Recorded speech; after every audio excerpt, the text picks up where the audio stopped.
Frères et sœurs, paix et joie à vous depuis la position sur laquelle vous me recevez. De là où vous m'entendez, de là où vous m'écoutez, que le Seigneur vous bénisse, qu'il vous porte sa joie et son amour, qu'il vous réconforte, qu'il vous relève, qu'il vous soutienne. Et bien évidemment, ce dimanche, nous célébrons le 6e dimanche du temps de Pâques. Un dimanche qui nous parle d'amour, un dimanche qui nous invite à être l'amour de Dieu dans le monde, à vivre de cet amour, à en être rempli, en être rassasié et à s'offrir comme amour à tout le monde, nos frères et sœurs, nos amis, même nos ennemis. L'amour de Dieu qui nous est proposé à être vécu comme un amour inconditionnel, sans couleur, sans race, sans distinction, sans calcul, sans complaisance, sans chantage, sans persécution, un amour vrai et sincère. De là, vous me recevez, frères et sœurs bien-aimés, en chemin de l'église pour faire la messe ou encore sur vos lits allongés, réclamant au Seigneur la force de pouvoir vous relever, que la bénédiction de Dieu vous localise et vous donne ce dont vous avez besoin. Frères et sœurs bien-aimés, parler d'amour est une entreprise assez complexe, redoutable et difficile, parce que c'est un bien commun, naturel et donné à chaque être humain, à tout ce qui vit et respire sur terre, Dieu a semé le grain de l'amour.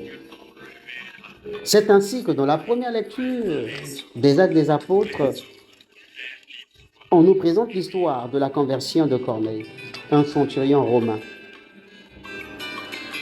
Une conversion portée par l'amour, à travers l'expression du service et de l'amour dont témoigne Pierre, qui va rendre visite à ce centurion chez lui alors qu'il n'en était pas possible à cause de sa foi ou à cause de sa nationalité. Pierre le Juif n'avait aucun droit selon la loi de fréquenter les païens, les étrangers. Et le centurion en était un, en plus d'être un ennemi du Juif, puisque Romain, il était l'image ou le pionnier, le lieutenant de la persécution romaine chez les Juifs.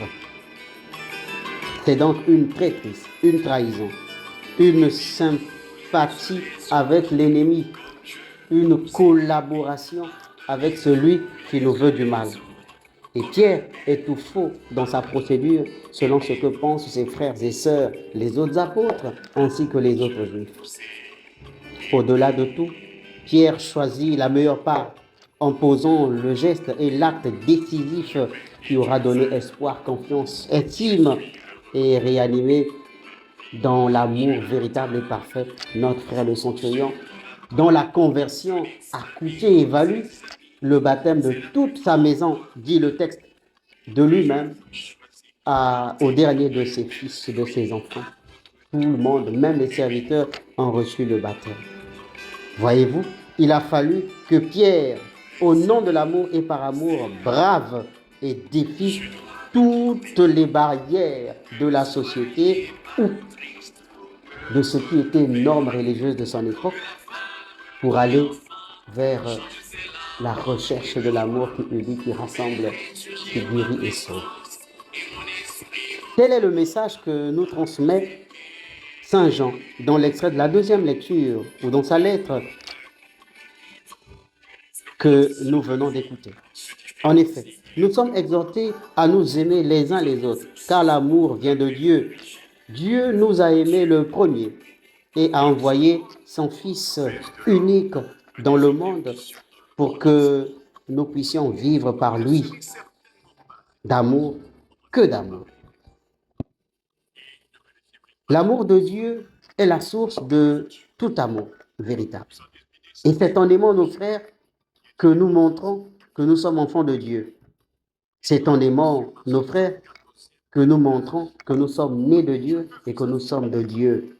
Ainsi poursuit-il dans l'Évangile, aimez-vous les uns les autres, comme l'indique le fond musical que vous écoutez en écoutant la voix qui vous porte ce message. Aimez-vous les uns les autres comme je vous ai aimé. Jésus nous montre l'exemple suprême de l'amour en donnant sa vie pour nous. Et nous sommes appelés à aimer nos frères de la même manière. Cet amour doit être désintéressé et généreux. Cet amour en sera le signe distinctif des disciples du Christ. L'amour dont parle Jésus n'est pas un amour ordinaire, limité par nos faiblesses et nos imperfections, torpillé par nos sauts d'humeur ou édulcoré par nos tendances ségrégationnistes, divisionnaires et sectaires en raison des clivages politiques. PDCI d'un côté, RDPH de l'autre, PRCI de l'autre encore, et chacun se dit ou se regarde comme un éternel adversaire ou l'éternel ennemi de l'autre. En économie, n'entendons-nous pas des gens dire « nous sommes riches » et alors nous ne sommes pas obligés de nous associer aux pauvres, de faire chemin ou de vivre avec les pauvres. Ethnique, religieuse, oui, encore là, l'amour est blessé.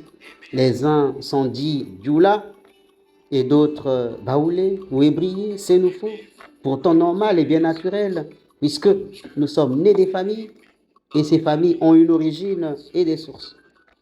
Pourtant, en Dieu, nous naissons un seul être, une seule personne, une seule chair, une seule âme, un seul esprit. Comme nous l'indique un des refrains de Days. Un seul Seigneur, une seule foi, un seul baptême, un seul Dieu et Père, notre Seigneur Jésus-Christ. Un seul Seigneur, une seule foi, un seul baptême, un seul Dieu et Père. Oui, certains se prennent pour des prédestinés en stigmatisant les autres d'être des moins que rien. D'autres supérieurs et les autres des esclaves plus bas, sans dignité aucune. Frères et sœurs, l'amour de Dieu est naturel à chaque être humain. C'est un amour divin, pur et inconditionnel qui nous est offert gratuitement et renouvelé par notre Seigneur Jésus-Christ perché sur le bois de la croix. Cet amour est le fondement de notre foi, la source de notre espérance et la force qui nous guide sur le chemin de la vie éternelle.